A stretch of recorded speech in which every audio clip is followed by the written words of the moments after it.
3, 4, 5 milhões até o final do ano para conseguir virar uma chave. Tudo isso é planejamento e não é errado fazer. O problema é depositar toda a sua expectativa no seu empenho, acreditando que qualquer coisa que aconteça ou abale o mundo terá o poder de abalar a palavra que Deus liberou a seu respeito. Quando eu disser 3, você vai olhar para quem está ao seu lado e vai dizer para esta pessoa apenas uma palavra, só isso. Porque deixa eu te falar, você não precisa de tudo que acha que precisa para chegar no lugar que Deus determinou, no lugar que Deus disse que você chegaria. Às vezes a gente pensa que Deus depende de circunstâncias favoráveis para fazer cumprir aquilo que Ele nos prometeu. A gente sabe que Ele não precisa, mas vive como se Ele precisasse. Porque diante de qualquer adversidade, qualquer dilema, qualquer dificuldade que se apresenta, uma enfermidade, uma esterilidade, uma porta fechada, um levante, uma afronta, uma dificuldade financeira, uma dívida, uma falência, uma palavra que contraria completamente toda a palavra que Deus determinou ao nosso respeito, tem um poder de nos desestabilizar de uma tal forma. E isso acontece porque obviamente nós não somos dotados apenas de alma, aonde está a nossa intenção, aonde está a nossa personalidade, mas somos dotados também de espírito. E se fôssemos dotados só de espírito, não ficaríamos abalados emocionalmente. Aconteça o que acontecesse, continuaríamos firmes no propósito que Deus já estabeleceu para nós. Mas como também somos dotados de alma, ficamos extremamente abalados emocionalmente, mentalmente, e sabemos que Deus não depende de circunstâncias favoráveis para operar, mas vivemos como se Ele dependesse de ajuda para fazer essas coisas acontecerem. Então, por mais que estejamos aqui reunidos nesta noite debaixo de uma palavra, a verdade é que muitos de nós entramos aqui abalados, pedindo para Deus confirmação acerca de coisas que Ele já disse. Pedindo para Deus que continue falando conosco e Ele, porque é bondoso e é misericordioso. E sabe que não somos mato, sabe que não somos semente, sabe que não somos peixe, sabe que não somos bicho. Porque para esses Ele deu uma palavra e eles os obedecem desde o dia em que liberou essa palavra, né? Ele liberou a palavra e Ele disse uma única vez que cada erva dê semente conforme a sua espécie, e cada semente conforme a espécie está nela, e assim para todos os animais e para todas as espécies que já foram criadas. E Deus nunca mais precisou dizer isso de novo. A todas as águas, oceanos, a tudo aquilo que está preso ou debaixo do firmamento, obedece a palavra de Deus desde o dia em que Ele falou, e Ele disse uma única vez. Não precisou dizer nunca mais. E tudo o respeita e o obedece desde então. Mas acerca do homem, e Ele é tão bom que Ele se responsabiliza, porque Ele mesmo sabe. Quando Ele nos fez, o texto é claro em dizer: soprou em suas narinas o fôlego de vida, e o homem foi feito alma vivente. Ele sabe, é semelhante, mas não é igual. Ele sabe, lembra a mim, mas não pode ser como eu. Precisa de ajuda, é falho.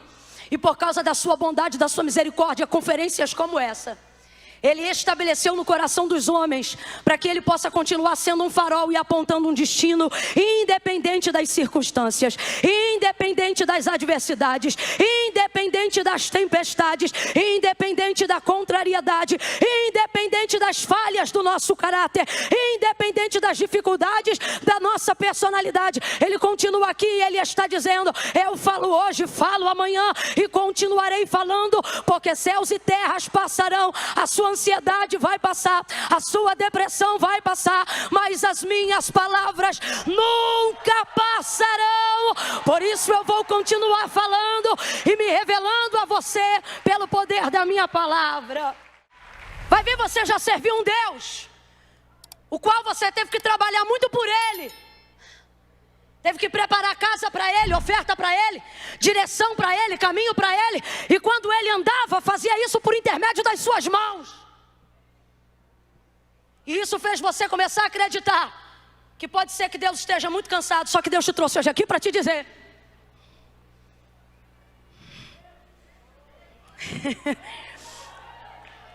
eu trabalho por você quando você nem me conhecia direito. Deus trabalha por aqueles que nele esperam.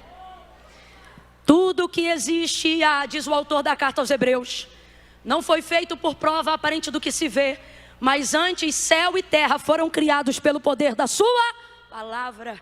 Camille, o que isso tem a ver com João 19? Tudo, presta atenção e para de ser ansioso. Há uma palavra, e esta palavra é a palavra que trouxe à existência tudo que antes não havia, tudo que antes não conhecíamos.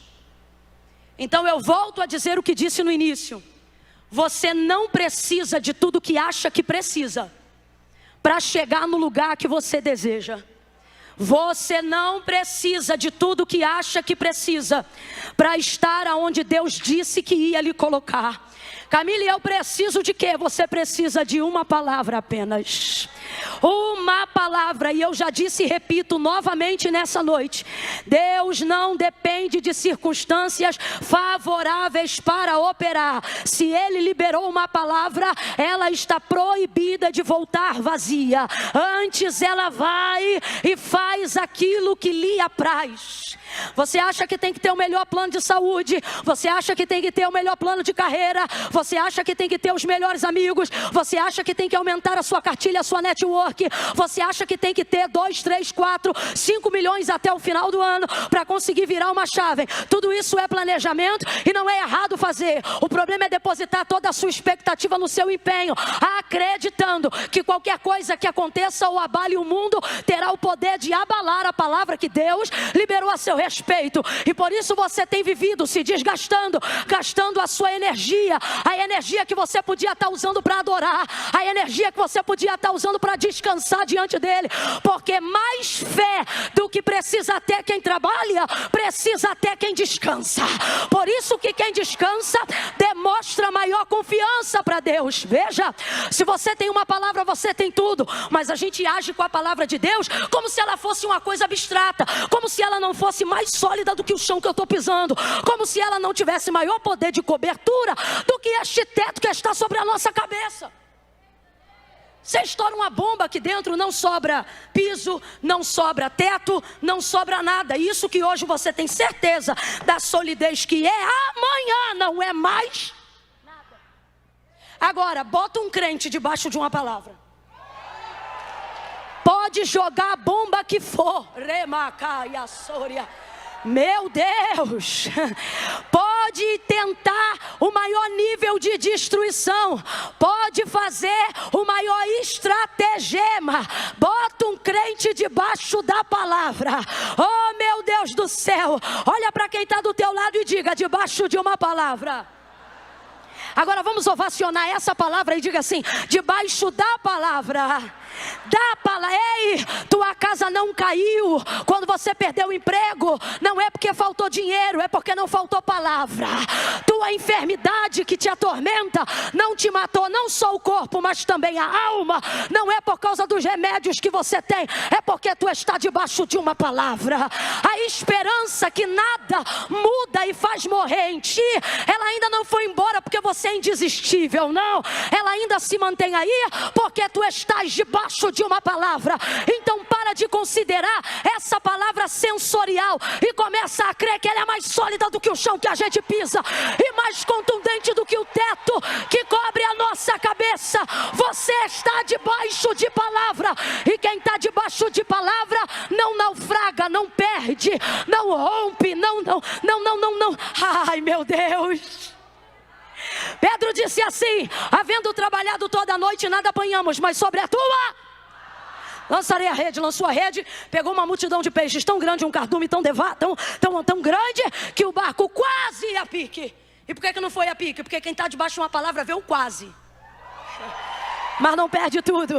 Você está aqui e está dizendo assim: Camila, eu estou debaixo da palavra, mas eu estou quase morrendo. Eu estou debaixo da palavra, mas eu estou quase perdendo.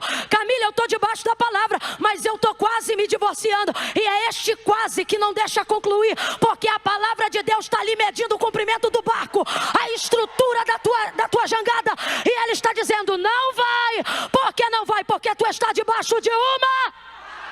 Está na hora de você entender que isso aqui não é uma concentração de religiosos, meu irmão. Isso aqui é uma reunião de gente que existe, subsiste e resiste, porque está debaixo de uma palavra. Oremaia Calama. Por exemplo, Gênesis capítulo 1. No princípio a terra era sem forma, havia trevas sobre a face do abismo, e o Espírito de Deus, o Espírito de quem, gente? O Espírito de quem, gente? O Espírito de Deus. Havia água, trevas, mas o Espírito é de Deus. Não há lugar que Deus não entre. O Espírito de Deus se movia sobre a face das águas. Olha que coisa linda. O Espírito de Deus não só estava presente, como estava em movimento. Quem está entendendo, diga amém. Isso é maravilhoso, sim ou não? Quem é que gosta de um mover de Deus? Vou perguntar de novo. Quem é que gosta de um mover de Deus? A gente ama um mover de Deus, mas a igreja não cresceu debaixo de mover. O Espírito de Deus se movia à face das águas. Veja, é o Espírito de Deus, está se movendo, mas não está acontecendo. O que estava em trevas continua em trevas. O que era abismo continua sendo abismo. E o que era água continua sem terra. Mas é o Espírito de Deus que está se movendo, mas não está fazendo nada, não está transformando nada, não está realizando nada. Mas vai aparecer então o verso que diz: e disse Deus. Aí eu sinto uma alegria tão grande nesse verso. E disse Deus. Agora Deus não está se movendo, agora Deus está. E disse Deus: haja luz, e houve luz. Aí agora sim, o que estava em trevas agora vai estar em luz.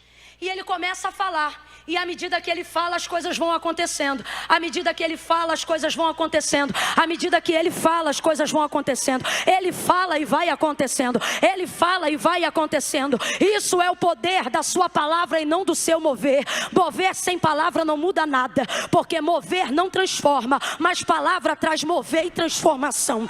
Debaixo da palavra de Deus haverá transformação. Não é debaixo do que você sente. Então veja, temos consciência de que Deus não depende de circunstâncias favoráveis para fazer cumprir aquilo que nos disse. Porém, agimos como se Ele dependesse da nossa ajuda ou de circunstâncias melhores. Por quê?